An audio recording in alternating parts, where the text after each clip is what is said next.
আজকে ছিল শ্রাবণ মাসের শুক্লপক্ষের দ্বিতীয় সোমবার। আগেই ঠিক করেছিলাম মুকুটমণিপুরে পরেশনাথ শিব মন্দিরে জল ঢালতে যাব। অনেক লোকই এসেছে দেখছি।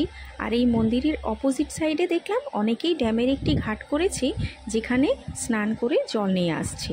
আমরা যেহেতু বাড়ি থেকে একেবারে রেডি হয়ে গেছিলাম, তাই শুধুমাত্র ওখানে জলটাই ঘটিতে ভরে নিলাম। তারপর এসে লাইনে দাঁড়াতে হলো। সিঁড়ির মধ্যে এক একটা ধাপ একটু একটু করে এগোতে এগোতে পৌঁছে গেলাম একেবারে ভোলা মহেশ্বরের কাছে। ভিড় তো ছিল বেশ অনেকটাই, তার মধ্যে আবার ঠেলাঠেলি।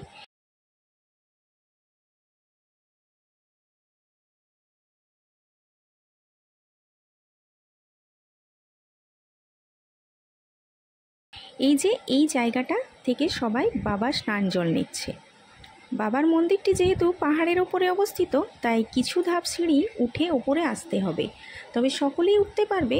ওই মাত্র 10-15টার মতো ছোট ছোট সিঁড়ির ধাপ করা আছে।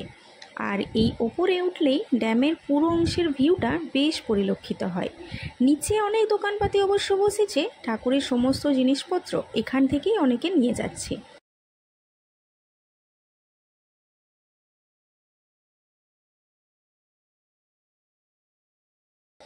তারপর বাড়ি ফেরার পথে ড্যামের দেখলাম আজ 6খানা গেট খোলা রয়েছে।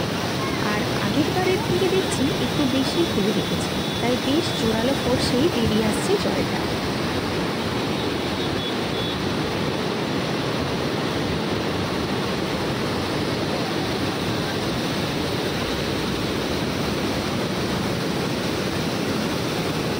যাই হোক, আবার দেখা হবে পরের ব্লগে। ততক্ষণে সকলেই খুব ভালো থেকো এবং সুস্থ থেকো। টাটা।